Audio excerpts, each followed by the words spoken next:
This is the Learner Podcast for the True and Justice. Terima kasih ya semua saudara-saudara sekalian. Kali ini kita akan melanjutkan materi yang terkait dengan pembahasan hak asasi manusia dalam frame ya Pancasila dan Konstitusi. Saya mohon kepada semua peserta di dalam dialog atau diskusi ini bisa mengaktifkan seluruh videonya ya. Saya minta supaya diaktifkan semua videonya karena ini semuanya direkam ya dan akan di broadcast lagi di dalam podcast learner kita untuk pembahasan yang terkait dengan persoalan hak asasi manusia. Jadi ini merupakan artefak pembelajaran yang juga disimpan ya atau dikoleksi oleh Fakultas Kedokteran ya Universitas Al-Azhar. Baik saudara-saudara sekalian, ketika kita bicara tentang bagaimana penerapan hak asasi manusia itu atau perlindungan terhadap hak asasi manusia ya, perlindungan hukum yang diberikan oleh negara terhadap hak-hak asasi manusia khususnya di Indonesia ya, di negara kita. Kemarin kita sudah membahas isu-isu yang kontroversial antara hukuman mati ya yang diberlakukan dengan perspektif ya dalam perspektif perlindungan terhadap hak-hak asasi manusia. Karena di satu sisi konstitusi ya Undang-Undang Dasar 1945 itu menekankan ya bahwa setiap orang itu berhak atas kehidupannya. Ya, tetapi di sisi lain pemerintah juga menerapkan ya kasus atau menerapkan kebijakan hukuman mati ya terhadap kasus-kasus yang dimasukkan dalam pelanggaran berat. Nah, saya kira isu-isu yang sangat menarik ya terkait dengan penerapan hak asasi manusia ini akan sangat relevan ya kontekstual ketika kita mengkaitkan dengan bagaimana ya penerapannya di Indonesia. Ya, jadi apa yang ingin saya jelaskan adalah bahwa hak asasi manusia itu merupakan hak universal. Ya, kalau kita lihat ya, walaupun Indonesia memiliki ketentuan-ketentuan khusus, ya ketentuan-ketentuan yang khas ya untuk memberikan pengapresiasian terhadap hak asasi manusia. Jadi yang perlu kita komunikasikan bahwa hak asasi manusia itu merupakan hak yang universal, ya. Universalitas itu dia dikatakan universal karena setiap orang itu memberikan pengakuan, setiap orang memberikan pemahaman yang sama terhadap pentingnya ya perlindungan hak asasi manusia.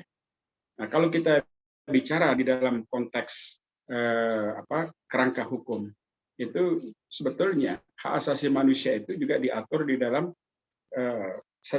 tataran global itu diatur di dalam Universal Declarations of Human Rights.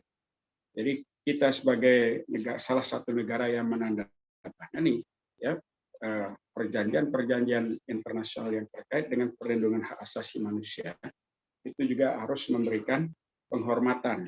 Ya. Universal Declarations of Human Rights itu ditandatangani oleh lebih dari 200 negara di seluruh dunia. Ya, itu ditandatangani pada tahun 1948. Nah, tujuannya itu adalah untuk memberikan proteksi terhadap nilai-nilai, terhadap hak-hak yang universal, termasuk hak untuk hidup, ya, hak untuk mendapatkan keturunan, hak untuk mendapatkan kesempatan dalam mengembangkan ya dan meningkatkan kemampuan dirinya, hak untuk memperkuat aksesibilitasnya terhadap properti, untuk mendapatkan properti dalam melanjutkan kehidupannya, hak untuk mendapatkan akses atas kesehatan, akses atas pendidikan, akses atas lingkungan hidup yang baik, ya, akses untuk mendapatkan perlindungan hukum yang berkeadilan, ya, dan berkepastian. Nah, ini adalah hak-hak, ya, yang diatur di dalam Universal Declaration of Human Rights. Nah, itu sebagai kerangka frameworknya, bahwa hak asasi manusia itu berlaku secara universal. Nah, selain itu kita mengenal ada hak asasi manusia juga yang diatur di dalam konvensi-konvensi lain, seperti Indonesian Labour Organizations, International Labour Organizations, yang terkait dengan perlindungan hak-hak asasi itu terhadap setiap manusia, itu di dalam ILO nomor 169. Ya, itu juga menekankan pentingnya perlindungan terhadap hak-hak fundamental manusia dalam mempertahankan kehidupannya, mengembangkan kualitas kehidupannya, dan mengoptimalkan potensinya. Ya. Nah, selain itu, kita juga mengenal ada konvensi-konvensi regional yang terkait dengan HAM tadi. Misalnya European Conventions of Human Rights. Jadi European Conventions of Human Rights itu merupakan konvensi, ya, seluruh negara-negara Eropa yang menyepakati perjanjian internasional yang terkait dengan perlindungan HAM. Jadi konvensi Eropa yang memberikan atau yang menyepakati tentang perlindungan terhadap hak asasi manusia. Makanya disebut European Conventions of Human Rights. Ya, selain itu ada juga ECOSOC. Ya. ECOSOC itu Economic,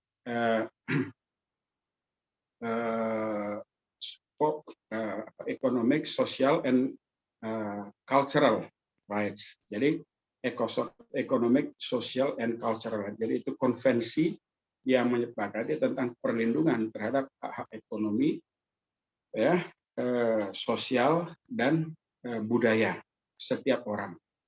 Ya, itu juga mengatur tentang hak-hak perlindungan, ya, pentingnya perlindungan atas hak-hak fundamental atau hak asasi manusia. Kemudian di kawasan Asia, di region Asia itu ada juga ASEAN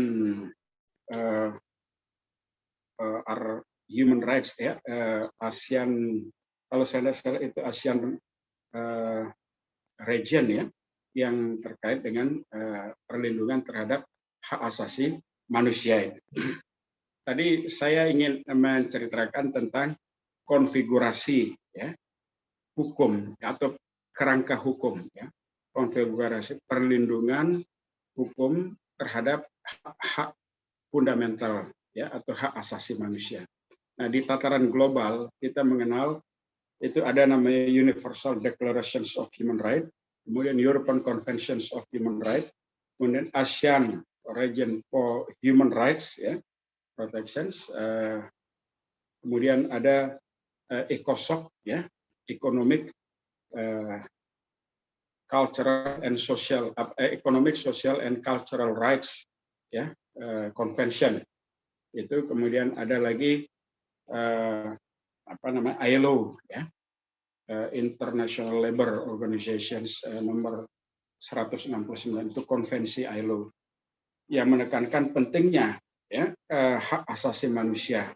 Jadi hampir semua negara di seluruh dunia memberikan penekanan, ya, terhadap kewajiban setiap negara anggota untuk melakukan penandatanganan, ya, dan melakukan komitmen, ya, untuk memberikan perlindungan terhadap hak asasi manusia. Nah, jika kita cermati, ya, perlindungan terhadap hak asasi manusia yang ditandatangani di dalam berbagai konvensi, berarti itu melekatkan adanya kewajiban setiap negara penandatangan itu harus melakukan pelaksanaan seluruh kewajiban yang dibuat oleh pemerintah.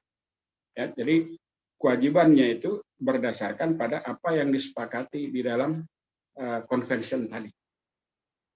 Misalnya ya, bahwa negara-negara penandatangan konvensi ya atau Universal Declarations of Human Rights ya, itu ada 239 negara menandatangani itu. Ya. Seluruh negara itu harus ya pemerintahannya itu berkewajiban melaksanakan semua kesepakatan yang dibuat di dalam konvensi. Jadi misalnya contoh di dalam pasal 27 Universal Declarations of Human Rights ya, atau pasal 15 European Conventions of Human Rights, itu dikatakan bahwa negara penandatangan itu wajib menjunjung tinggi penghormatan dan memberikan perlindungan terhadap hak-hak asasi manusia di bidang pendidikan, kesehatan, dan lingkungan. Jadi setiap orang berhak ya yang ada di wilayah negara penandatangan itu, misalnya di Eropa, kemudian di Amerika, di Indonesia, di Papua New Guinea, dimanapun itu, ketika dia menandatangani perjanjian itu, wajib hukumnya dia mengikuti ya aturan tadi, yaitu memberikan perlindungan terhadap aksesibilitas masyarakatnya dalam memperoleh hak asasi pemenuhan terhadap hak asasi manusia. Jadi setiap orang itu dijamin hak-haknya untuk mendapatkan perlindungan ya terhadap hak ekonomi, hak fundamentalnya. Ya seperti atas kesehatan, pendidikan, dan lingkungan hidup yang baik. Jelas ini ya. Nah, bentuk perlindungan itu ya bisa diakses dalam bentuk merumuskan kewajiban kepada negara, bahwa negara berkewajiban untuk memberikan perlindungan dalam bentuk, jadi memberikan penghormatan, ya, the rights to respect, the rights to protect, the rights to fulfill. Jadi ada kewajiban negara, setiap orang untuk memberikan perlindungan, ya, rights to fulfill, rights to recognize dulu, rights to respect, kemudian rights to protect, and rights to fulfill. Jadi setiap orang itu berhak untuk mendapatkan penghormatan, ya, atas hak-hak di bidang kesehatan, pendidikan, ya, dan lingkungan hidup yang baik. Kemudian yang kedua, setiap orang berhak untuk mendapatkan akses, ya. Setiap orang berhak untuk mendapatkan akses atas perlindungannya. Jadi the rights to protect, ya, the rights to protect itu berarti hak dari atau kewajiban negara untuk memberikan perlindungan ya terhadap hak-hak atas kesehatan masyarakat, pendidikan maupun lingkungan hidup yang baik dan seterusnya. Kemudian yang ketiga, rights to fulfill. Ya, jadi itu hak untuk melakukan pemenuhan terhadap. Ya, jadi ini adalah konteks ya, bagaimana negara itu berkewajiban untuk melakukan pemenuhan. Bagaimana negara itu melakukan perlindungan. Bagaimana negara itu dapat memberikan penghormatan. Tapi itu bukan hanya sekedar kata, ya, hanya keinginan atau himbauan, harus dalam bentuk program. Apa program-program pemerintah dalam memberikan penghormatan terhadap kesehatan, pendidikan, dan lingkungan hidup yang baik bagi masyarakat. Program-program pemerintah dalam memberikan perlindungan atas kesehatan, pendidikan, dan lingkungan. Apa program-program pemerintah dalam melakukan pemenuhan terhadap hak-hak fundamental rakyat. Ya, jadi itu. Jadi jelas ya bahwa di dalam konteks internasional, karena hak asasi manusia itu merupakan hak yang universal, itu disepakati ya, semua negara itu ikut menandatangani perjanjian ya, perjanjian perlindungan hak asasi manusia, dengan konsekuensi ya negara itu harus membuat program ya, program baik program penghormatan, program perlindungan, dan program pemenuhan terhadap hak-hak asasi manusia. Tadi saya sudah katakan konfigurasi atau architecture of framework ya, arsitektur kerangka hukum, legal framework di dalam perlindungan hak asasi manusia itu bisa kita temukan di tataran global maupun di tataran nasional. Nah, di tataran global kita dapat menemukan ya, ada Universal Declarations of Human Rights, ada apa lagi tadi? Ya, European Conventions of Human Rights, kemudian ada International Labour Organizations Conventions nomor 169 itu. Ya, kemudian ada conventions ya, International Conventions on ECOSOC ya, Economic, Cultural, Social and Cultural Rights ya. Kemudian ada juga ASEAN Region for Human Rights.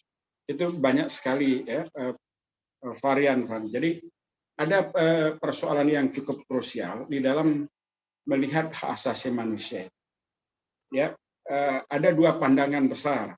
Apakah hak asasi manusia itu berada di benar-benar ya universal atau disesuaikan dengan konteks lokal ya, pandangan-pandangan lokal di mana masyarakat yang ada di Asia itu memiliki kekhususan atau memiliki karakteristik tertentu di dalam memberikan perlindungan terhadap hak asasi manusia tadi.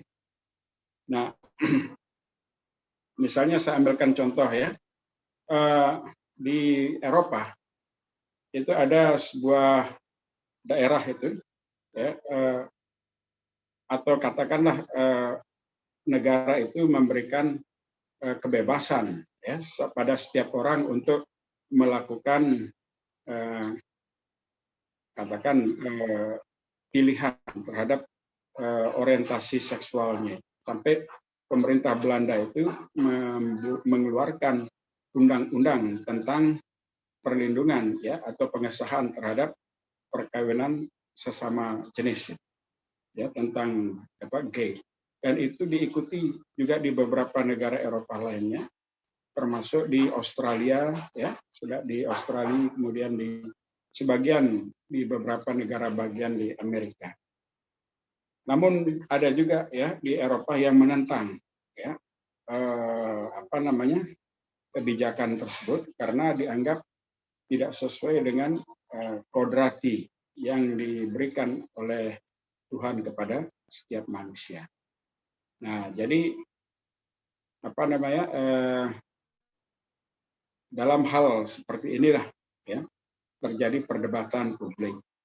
Apakah hak untuk memilih ya atau membuat pilihan ya dalam konteks yang tadi saya sebutkan itu, orientasi seksual itu merupakan bagian dari hak fundamental yang harus diberikan perlindungan secara sama di seluruh dunia atau tidak. Karena yang kita lihat itu perkawinan sejenis yang disahkan itu ada di beberapa di negara Eropa, termasuk di Belanda dan di Switzerland, Luxembourg. Itu ada bahkan Perdana Menterinya mengumumkan bahwa dia punya tunangan itu sesama pria.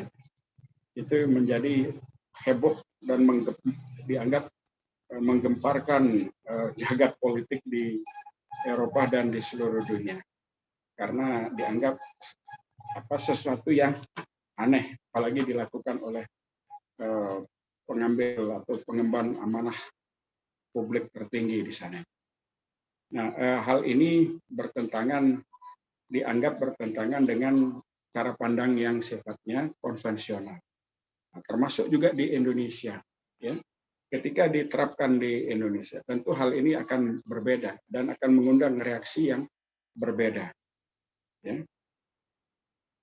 Jadi banyak sekali contoh-contoh kasus di mana argumen-argumen yang dibuat oleh para penganut gay dan lesbian, termasuk orang-orang yang mendukung perkawinan sejenis itu, mendasarkan perlindungan hak asasi manusia sebagai fondasi di dalam memilih. Nah, sementara di Indonesia itu tidak bisa dibenarkan karena ada acuan, ya, di mana ada acuan-acuan agama, acuan-acuan nilai yang berlaku di dalam komunitas kita. Ya, termasuk juga kebijakan pemerintah di Belanda itu untuk memberikan hak kepada setiap orang untuk melakukan eutanasia. Tahu eutanasia? Ya, tahu eutanasia itu? Tidak, Pak. Ya, Hah? Bagaimana? Tidak tahu, Pak. Oh, itu eutanasia itu orang itu di setiap dianggap hak, ya, setiap orang untuk melakukan penghentian kehidupannya. Jadi dia melakukan bunuh diri. Jadi eutanasia itu satu tindakan bunuh diri yang dilakukan dengan cara melepas atau ya boleh dikatakan ada eutanasia pasif itu dengan memilih, ya, dia memilih mati daripada melanjutkan kehidupan. Nah, dianggap hak untuk mati itu sebagai bagian dari hak asasi manusia. Sementara kita ini dilarang, tetapi di beberapa negara lain di Eropa, termasuk di negara bagian Darwin, ya, Darwin di Northern Territory di Australia itu sudah diberlakukan di dalam undang-undang pidananya itu.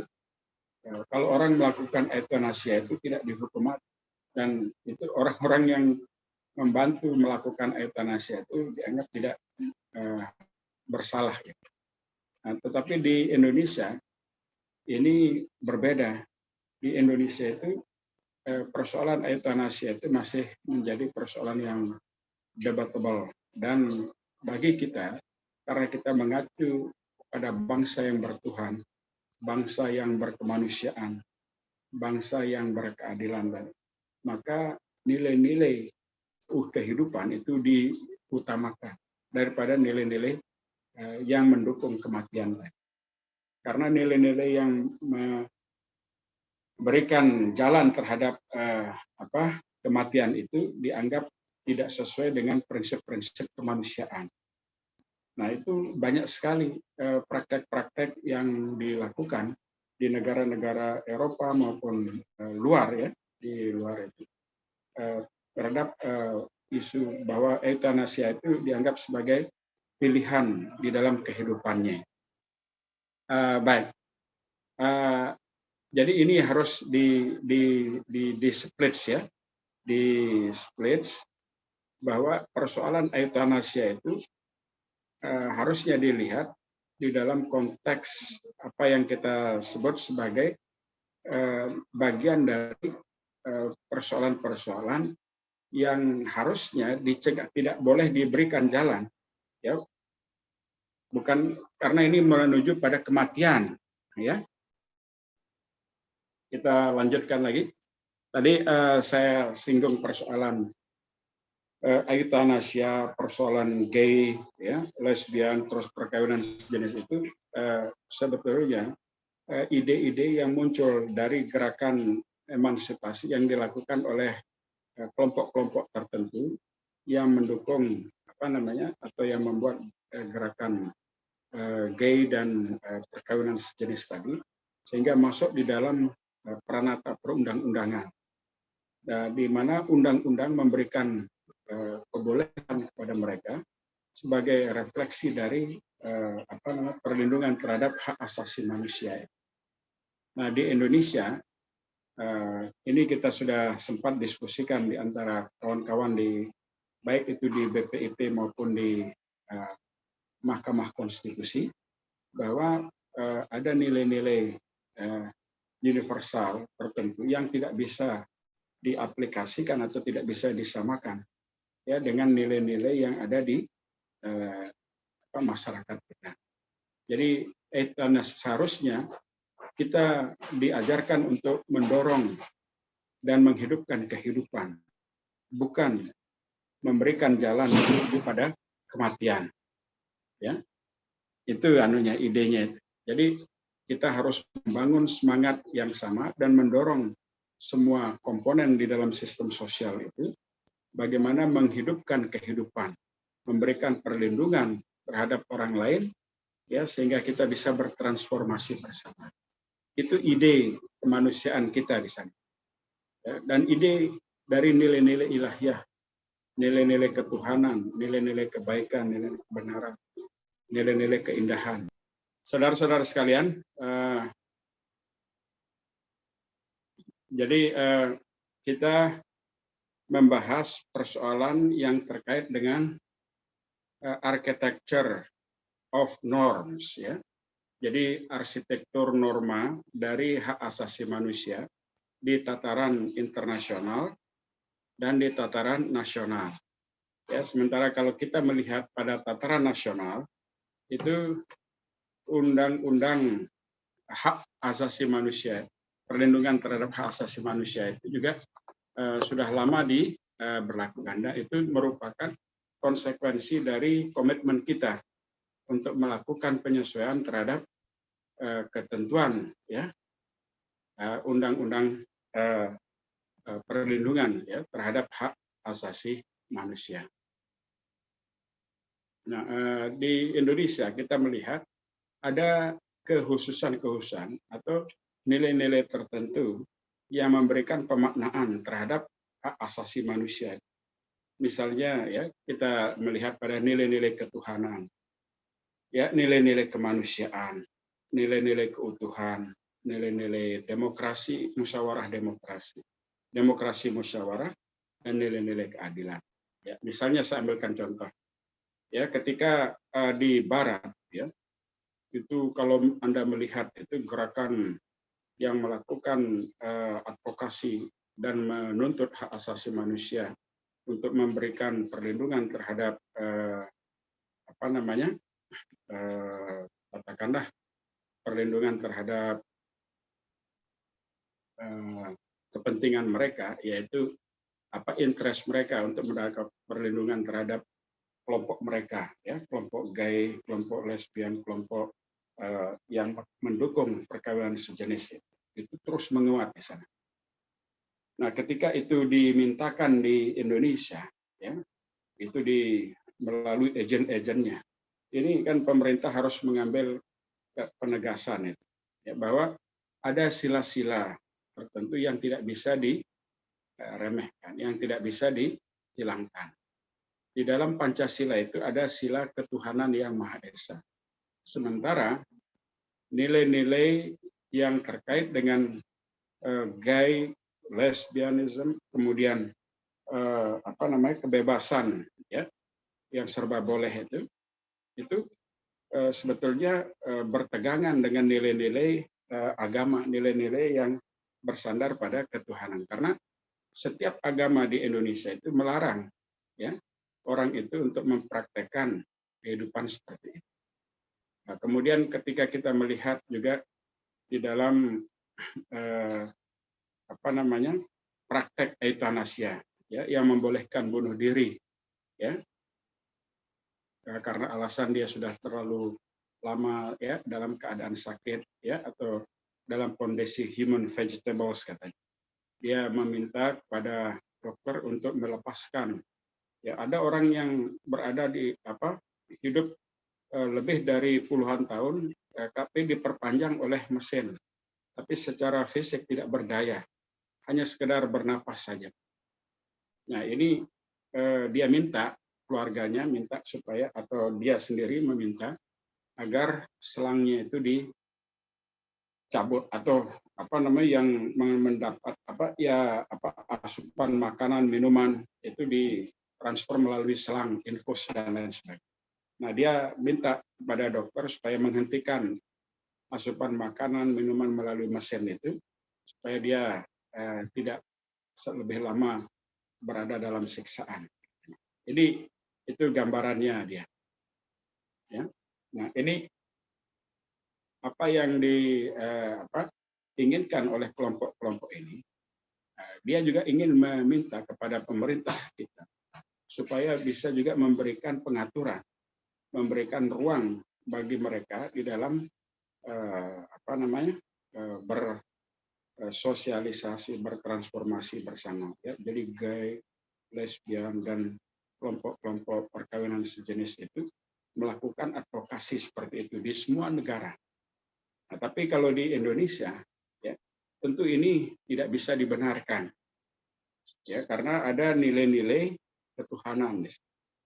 Ya, kemudian euthanasia juga tidak bisa dibenarkan karena ada nilai-nilai kemanusiaan. Ya. Nah, kalau misalnya kita lihat, saya pernah waktu berada di Belanda, itu ada sebuah daerah itu, tapi itu tempatnya sifatnya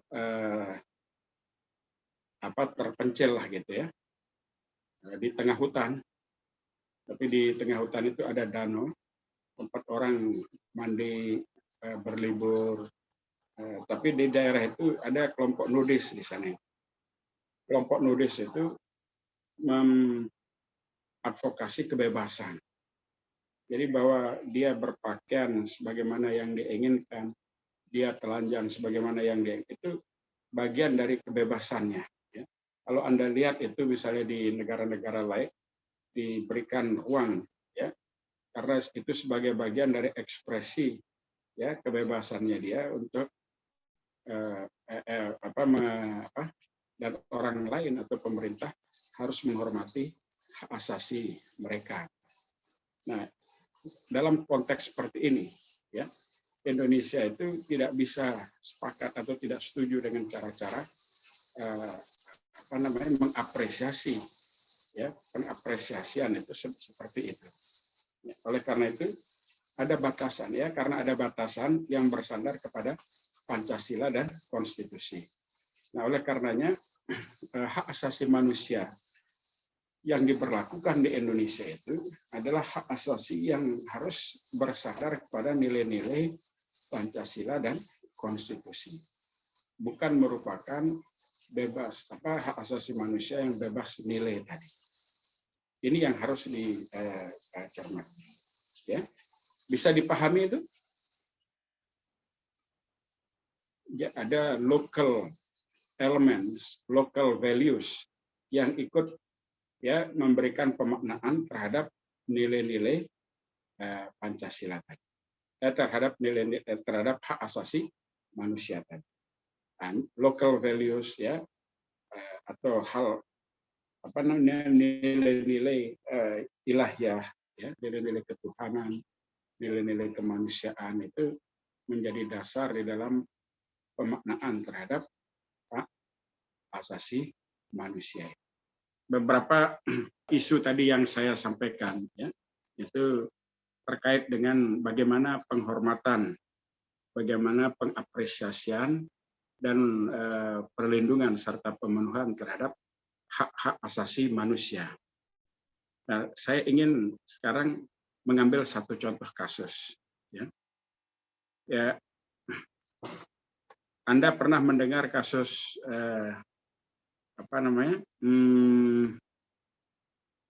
Nizam, Ustadz Nizam, yang kemarin sempat memicu keributan, demonstrasi besar-besaran di Lombok Timur. Dia membuat pernyataan yang cukup menghebohkan karena mengatakan bahwa makam-makam seperti makam Selaparang, makam Luang Balok, yang lain-lain yang dia sebut itu, isu yang diangkat tadi itu menjadi persoalan ya boleh dikatakan diapresiasi secara tidak terhormat lah gitu ya, dilecehkan. Jadi dengan menyebut-nyebut institusi-institusi sosial, ya, institusi-institusi apa istilahnya agama, ya, termasuk persoalan-persoalan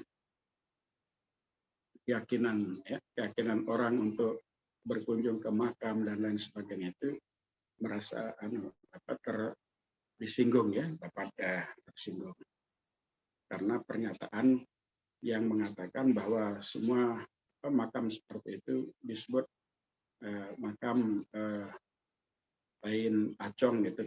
Kalau dalam bahasa Indonesia itu makam tai anjing gitu. Jadi tai anjing yang dikubur di sana. Itu menjadi suatu penghinaan yang luar biasa. Saya ingin menyinggung sedikit kasus ada banalitas di dalam mengekspresikan, ya, hak-haknya.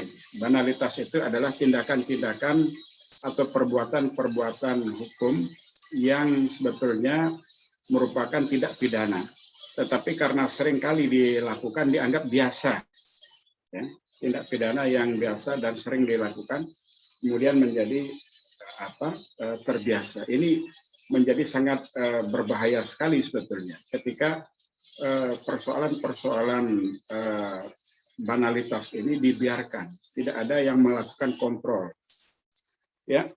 Karena satu hal, ya, yang saya ingin sampaikan, jadi kebebasan berekspresi, kebebasan mengeluarkan pikiran dengan lisan dan tulisan, ya, pendapat, ya, dengan lisan dan tulisan itu memang pada dasarnya dijamin oleh undang-undang, dijamin oleh aturan. Artinya kita juga menghormati setiap orang, ya, kebebasan setiap orang dalam mengeluarkan pikiran, ya, pendapat baik lisan maupun tulisan, sebagaimana yang dilakukan oleh banyak orang, ya. Tetapi seringkali pendapat, pikiran dan gagasan yang disampaikan itu seringkali menabrak aturan main, di mana itu bisa menyinggung aturan hak-hak orang lain juga. Nah, disinilah ada persoalan yang sangat krusial, ya. Apa kekrusialitasannya? Karena masyarakat itu tidak mengerti batasan-batasan, atau mungkin lalu dianggap sesuatu yang biasa, mengemukakan cemoohan, mengemukakan pelecehan terhadap orang lain dengan kata-kata. Itu kekerasan dalam kata-kata. Misalnya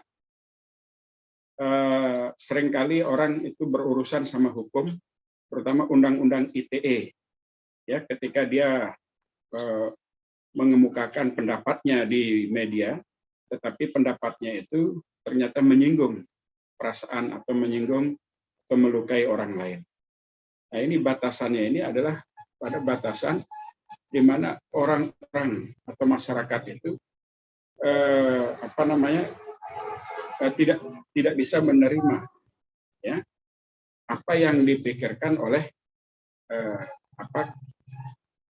si pelaku, ya, pelaku ujaran, ya. Nah, seringkali itu ada ujaran kebencian, ada ujaran hate speech namanya. Hate speech itu adalah istilahnya ujaran kebencian, ya, yang disampaikan itu seringkali tidak memberikan hate speech itu tidak memberikan ruang, ya, untuk berdialog, tetapi justru menimbulkan kebencian, menimbulkan kemarahan, menimbulkan istilahnya ketersinggungan ya orang lain. Nah, begitu juga ya ketika kita melihat ya ada kasus kemarin di mana ada seorang ustaz bernama Mizan ya, Ustaz Mizan itu membuat pernyataan yang menyinggung perasaan umat dengan melecehkan institusi-institusi keyakinan orang ya, seperti misalnya kebiasaan masyarakat yang berkunjung ke makam itu dilecehkan dengan kata-kata yang tidak pantas gitu, sehingga menimbulkan gelombang kemarahan dan mengakibatkan demonstrasi besar-besaran ya, lebih dari 2 kilometer ya, 2 kilometer demonstrasi ya yang menuntut agar Mizan itu ditangkap karena membuat pernyataan yang sangat menyinggung perasaan publik. Nah, di sini ada ukuran ya antara hak individu, hak fundamental ya di dalam mengemukakan pikiran, pendapat, lisan dan tulisan itu sebetulnya juga dibatasi ya, dibatasi oleh hak orang lain, hak masyarakat. Apa yang saya sebut hak masyarakat itu adalah hak masyarakat untuk mendapatkan ketenangan, tidak disinggung, tidak dilecehkan, tidak diabaikan lah oleh si individu. Itu harusnya ada keseimbangan ya. Kalau kita melihat bagaimana penerapan dan penggunaan hak asasi manusia di dalam masyarakat itu, mestinya menekankan atau mengangkat ya, keseimbangan antara hak-hak individu itu dengan keseimbangan di dalam kepentingan publik tadi. Nah, jadi kalau misalnya hak individu itu berhadapan dengan kepentingan publik, mestinya kepentingan publik ini yang lebih didahulukan daripada kepentingan individu. Ini aturan main, ya, aturan main yang harusnya dikemukakan ya dalam konteks apa yang kita sebut bagaimana memberikan penghargaan, memberikan pengapresiasian, penghormatan ya terhadap hak asasi manusia, kemudian memberikan perlindungan dan memberikan pemenuhan ya terhadap hak asasi manusia.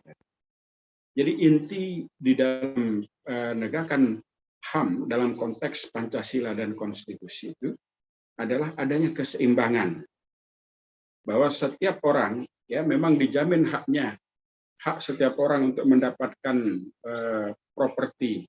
Tetapi untuk memperoleh properti itu tidak boleh mengakibatkan kerugian bagi orang lain. Setiap orang berhak mendapatkan perlindungan dalam mengemukakan pendapat. Ya, setiap orang bisa bebas memiliki hak untuk mengeluarkan pendapat, pikiran, lisan dan tulisan, tetapi tidak boleh menyinggung perasaan orang lain. Ya, ada keseimbangan antara hak individu itu dengan hak publik tadi.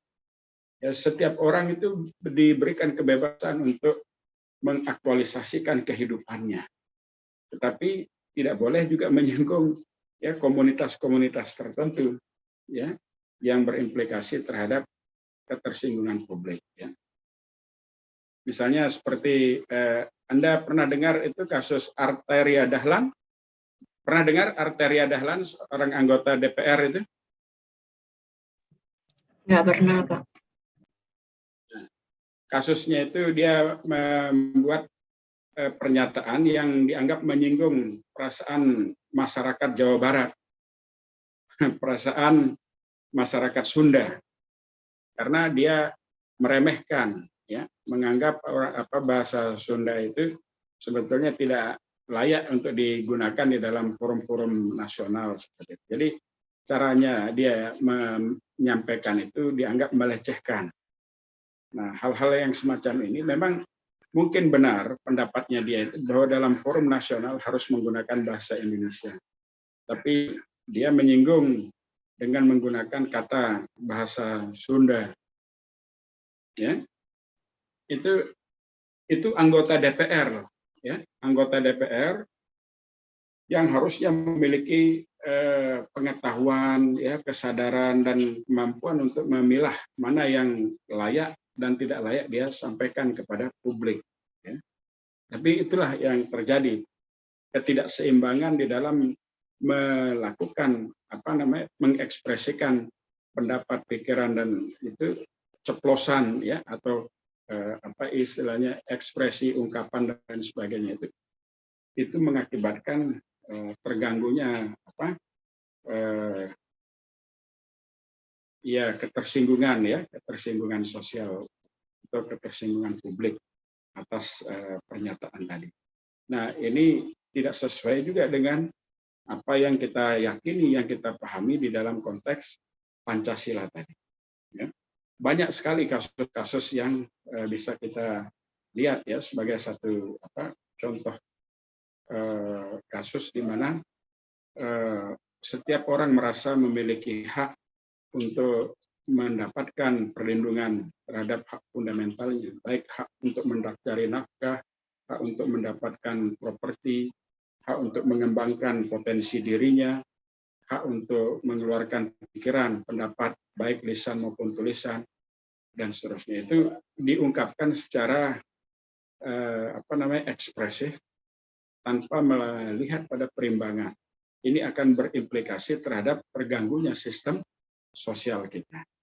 Sehingga itu tidak bisa dikatakan pantas, ya di dalam konteks atau frame Pancasila dan konstitusi. Harusnya, ya pengekspresian, ya hak asasi manusia itu dalam konteks Pancasila dan konstitusi itu didasarkan pada keseimbangan antara kepentingan individu dan kepentingan masyarakat. Kepentingan individu dengan kepentingan institusi yang lebih luas. Jelas, ya? Ada pertanyaan lain sebelum saya mengajukan pertanyaan? Nah, ada pertanyaan? Ini Pak, terima kasih atas kesempatannya. Mungkin izin bertanya mengenai bentuk-bentuk pengapresiasian dari masyarakat itu, Pak, kepada warga Indonesia itu apa aja yang telah dilakukan gitu, Pak? Mungkin hanya itu, Pak. Terima kasih. Ya, baik. Jadi bentuk-bentuk pengapresiasian terhadap hak asasi manusia itu, misalnya kita menjaga, ya masyarakat, setiap orang itu menjaga bahwa setiap orang itu berhak untuk mendapatkan kehidupan. Ya, jangan menghalangi kehidupan orang lain.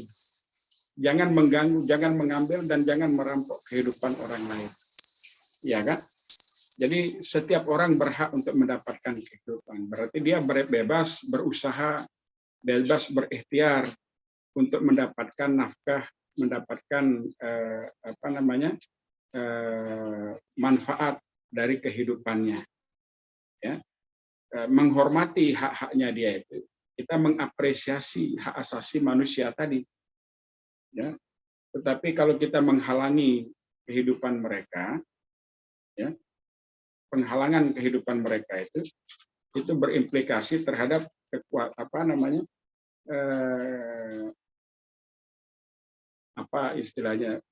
berimplikasi terhadap penyimpangan. Kita telah melakukan penyimpangan terhadap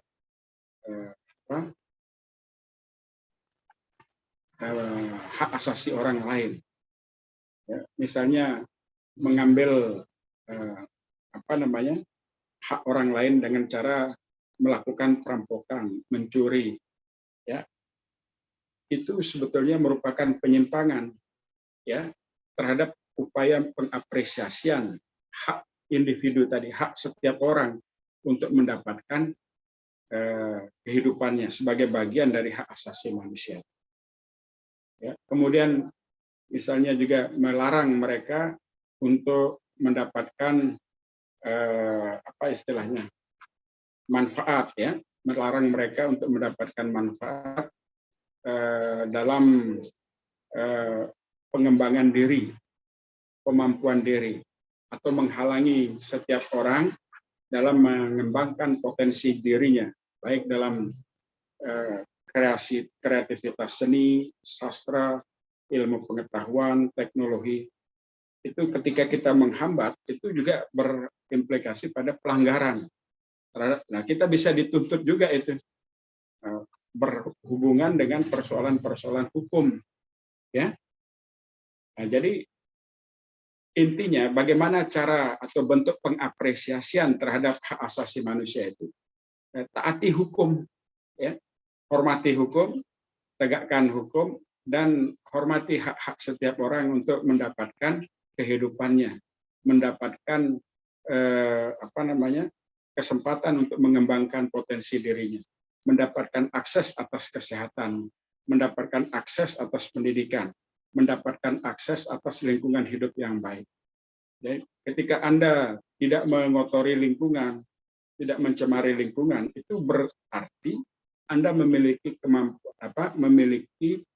kepekaan untuk menghormati hak orang lain dalam hak asasi manusia. Jelas itu, Denek, Bini? Jelas, Pak. Terima kasih. Ya. Baik, ada yang lain? Baik, perkenalkan nama saya Melania Pramaditri, biasa dipanggil Woni. Terima kasih sebelumnya atas kesempatannya, Pak. Saya izin bertanya. Kan tadi Bapak udah ngejelasin kalau misalnya... Woni Aulia ini. Kan tadi Bapak jelasin kalau misalnya kayak hak untuk berpasangan sama jenis itu kurang diperbolehkan. Yang di Belanda itu. Ya. Namun gimana kalau misalnya kan ada hak manusia untuk hidup, nah tapi ada peraturan di mana hukuman mati. Nah kan hukuman mati itu dia bertentangan sama hak asasi manusia untuk hidup itu kan. Nah kenapa dia kalau misalnya yang gitu dia diperbolehin, tapi yang hak hukuman mati ini tetap ada gitu, padahal itu bertentangan. Hak eutanasia itu yang dimaksud, eutanasia sama hukuman mati maksudnya? Iya. Waduh, bagus sekali pertanyaannya itu, baik Wone ya. Jadi kenapa kita melarang hukuman mati, tapi di sisi lain kita juga melarang orang melakukan eutanasia, kan begitu pertanyaannya? Baik, jadi kenapa eutanasia itu dilarang, sedangkan hukuman mati itu diperbolehkan, diizinkan di Indonesia, begitu ya? Jadi begini, kemarin kan sudah kita bahas bersama bahwa hukuman mati ketika diberlakukan di Indonesia itu dianggap sebetulnya tujuannya itu adalah untuk memberikan pengamanan, proteksi atau perlindungan terhadap orang yang sangat berbahaya, dianggap sangat berbahaya. Ya, misalnya orang itu melakukan pembunuhan lebih dari 100 orang. 100 orang yang dibunuh, diperkosa, lalu dimutilasi. Kemudian sampai berpuluh-puluh tahun tidak terbongkar rahasianya. Setelah terbongkar, tahu-tahu dia hanya dihukum misalnya beberapa tahun gitu. Nah, ini dianggap berbahaya, dianggap sangat mengganggu stabilitas keamanan di dalam sistem sosial itu. Jadi pertimbangannya itu antara lain adalah bahaya ketika dia melakukan tindakan yang sama atau berulang untuk menimbulkan kegoncangan tadi. Sama halnya seperti bandar-bandar narkoba yang besar-besar itu dihukum mati. Ya, bandar-bandar narkoba itu dihukum mati. Tujuannya itu supaya dia tidak lagi melakukan penyebar luasan dan mengancam. Tapi ini terus berlanjut ini kan, karena dia punya kader-kader atau dia melakukan regenerasi terhadap anak buahnya yang melakukan pengeksploitasian, ya, melakukan pendistribusian dan melakukan apa istilahnya penyebaran, ya, penyebaran narkoba, kemudian penyelundupan, menjual, ya, narkoba dan mengancam kehidupan masyarakat kita. Nah, ini dianggap sangat berbahaya. Oleh karena itu, jadi pemerintah itu masih membuka kesempatan, masih membuka kebijakan untuk meletakkan hukuman mati pada orang-orang yang memiliki kejahatan yang sangat luar biasa tadi. Tapi di sisi lain, pemerintah menolak untuk memberlakukan eutanasia itu. Karena apa? Karena eutanasia itu menggambarkan upaya penyerahan, ya, orang yang apa istilahnya sudah menyerah, tidak ada upaya lain. Jadi eutanasia itu dianggap sebagai upaya untuk menghentikan penderitaan, karena orang ini terus-menerus melakukan semacam apa namanya, dia sudah sakit gitu ya, kemudian hanya berada di tempat tidur, tidak bisa melakukan aktivitas apapun, bahkan tidak bisa apa namanya berkata-kata, tidak bisa berkomunikasi, hanya bisa bernafas saja, sehingga pemerintah, masyarakat itu merasa dia berada dalam penderitaan. Jadi dia menginginkan supaya hidupnya itu segera diakhiri, karena dia memposisikan dirinya sebagai human vegetables. Nah, jadi perasaan itu muncul dari si penderita, lalu dia minta haknya untuk bunuh diri. Ini yang dilarang oleh pemerintah, dilarang, tidak boleh membantu orang melakukan eutanasia, karena orang yang melakukan perbantuan terhadap orang yang melakukan bunuh diri juga bisa dihukum. Ya, itu bisa di rumah sakit itu banyak terjadi. Tapi prakteknya, ya, yang kita lihat, ya, beberapa kali kita pernah membahas antara, ya, ketika dokter dihadapkan pada, terutama objen, ya, yang dihadapkan pada situasi apakah ingin mempertahankan kehidupan ibu atau anak ketika dia melahirkan dalam situasi yang sulit misalnya. Ya, kalau dia diteruskan, ya, tidak diaborsi, dia akan mengakibatkan ancaman terhadap ibunya atau kesehatan ibunya. Sehingga seringkali terjadi di praktek di rumah sakit itu praktek pengaborsian manusia. Ini yang menjadi problem. Bagaimana melihat jalan yang terbaik, ya, untuk mempertahankan kehidupan dengan memberikan ruang terhadap ancaman, ya, terhadap kemanusiaan. Jadi apakah kita mempertahankan kehidupan ataukah kita membolehkan orang itu mengalami mengikuti perasaannya dia untuk membuat putusan mengakhiri hidupnya. Nah, ini persoalan yang sampai sekarang ini menjadi perdebatan, dan pemerintah mengambil kesimpulan bahwa urusan untuk mengakhiri hidup itu bukan urusan dan tidak boleh diberikan persetujuan oleh pemerintah, karena itu hanya urusan pemerintah. Itu hanya berkewajiban untuk menghidupkan orang, mendorong, memberikan support terhadap kehidupan, bukan membuat kebijakan yang membolehkan orang melakukan kematian atau melakukan bunuh diri. Jadi ini persoalan patsunya, bahwa pemerintah tidak ingin mengeluarkan kebijakan yang pro terhadap kematian. Pemerintah ingin membuat kebijakan yang pro terhadap kehidupan. Itu maksudnya.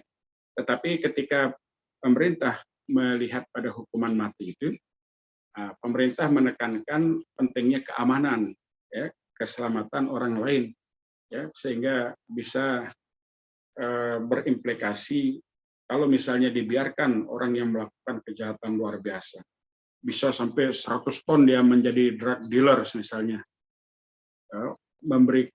membuat pabrik narkoba itu di dalam penjara misalnya. Mengerikan, sampai memproduksi ratusan ton narkoba. Nah, ini kalau dibiarkan terus dia akan menjadi komando, ya, menjadi komandan untuk melakukan pergerakan atau pendistribusian terhadap penyebar luasan atau pengembangan istilahnya bisnis hitam yang terjadi. Terima kasih Mbak Woni ya atas pertanyaannya. Itu bagus pertanyaan antara persoalan hukuman mati dan eutanasia, itu persoalan yang dilematis ya. Tapi begitulah negara melihat seperti itu. Berarti baik, saya akan mengakhiri ini. Insya Allah kita akan lanjutkan pada pertemuan berikutnya ya, tentang struktur di dalam hak asasi manusia. Tapi tergantung juga pada dari Ibu Dr. Nadira, Sekretaris Respirasi ya, blok respirasi, yang akan memberikan saya materi apa yang harus disampaikan kepada mahasiswa terkait dengan Pancasila, konstitusi, dan citizenship sini. Ya. Baik, sekali lagi saya ucapkan terima kasih banyak atas perhatian ya, partisipasi dan diskusinya ya, baik Woni ya, kemudian Dene dan kawan-kawan yang lain atas semangatnya di dalam dialog kita tentang hak asasi manusia. Kita akan lanjutkan pada pertemuan berikutnya. Terima kasih. Wassalamualaikum warahmatullahi wabarakatuh. This is the Learner Podcast for the Truth and Justice.